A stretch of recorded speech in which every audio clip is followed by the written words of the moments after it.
In this video, I'm going to cover a pretty common issue that we see with kits that just figure a video is easier to explain.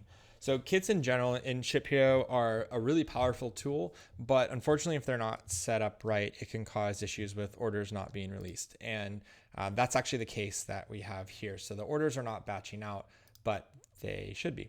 And so one of the biggest concepts, and this is just a ShipHero limitation, is that you cannot have a kit within a kit.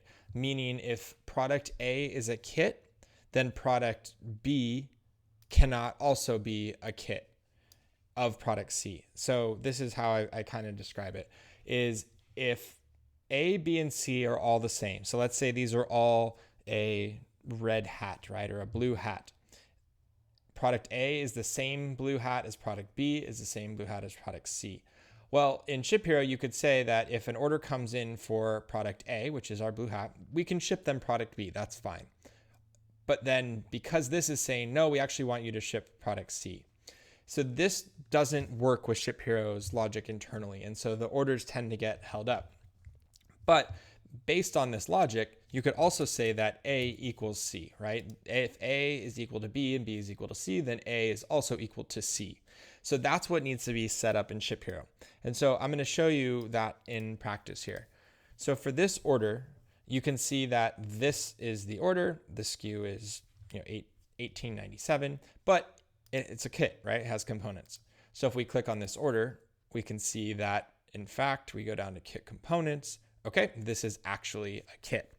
In this case, this is also part of another kit, which is not good. And so that's where we come into this issue of kind of this circular issue.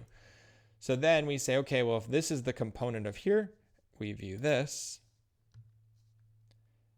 Okay, this is also a kit. So then we view that kit. And finally, we don't have anything that's a kit. So what has to happen is we need to go from, again, A to B to C is how it's set up. We need to go from A to C. And so what we do is we say, okay, well, this is the SKU that we need. So I'm going to copy this. We're going to go back up down our same path here and say that 1897 is a kit with the component of 6887. Okay. That then has 6894, which is 6894. This is physically the product that we have in the warehouse. And you can see, it's not a kit, but it is part of many other kits. So we just need to convert this first one to get rid of it. So 1897 is the SKU that's on this order. We're going to remove from kit.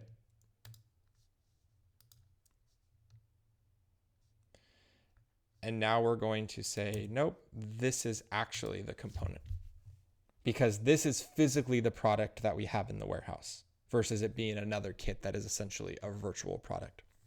And then to make sure that this is all clean,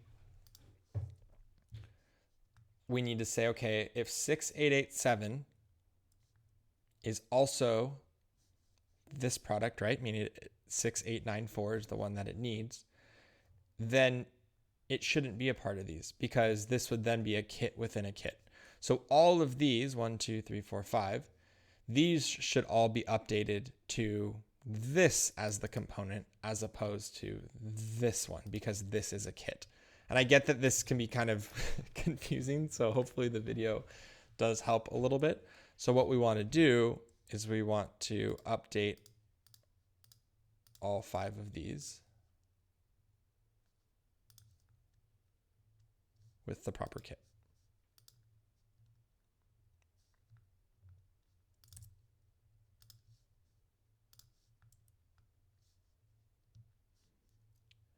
This one looks like it has 2, so I'm going to leave that one as is.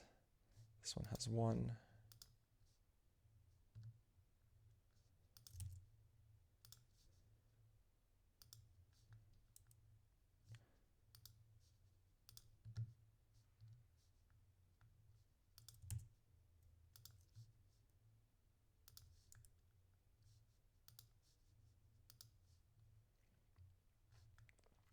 Okay, so now that these are updated, a general rule of thumb is if there is something under the kit components section, meaning this.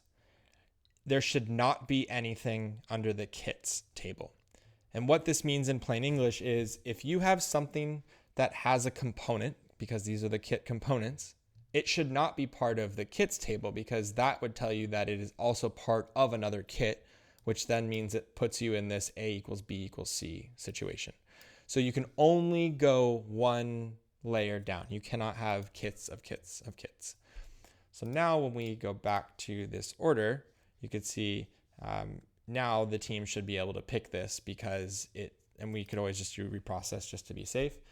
The team should be able to pick this item from the warehouse, because now when we click into this, we know it's a kit. Okay, what is the component? Okay. And we just need to address that one, but that was the one with the 2 products. So hopefully this helps clarify it. But again, this is probably the easiest way to think about it, is that you just cannot have a kit within a kit within a kit. It always has to be the components of a kit need to be physical products in the warehouse. They cannot be another kit. And this is usually the case when you're trying to do alternate barcodes or alternate SKUs in case one thing's out of stock, which is totally fine.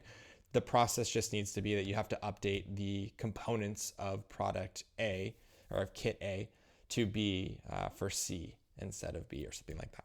So hopefully this helps. And yeah, if you have any questions, let us know. We understand that kits can be kind of tricky, but hopefully this helps. Thanks.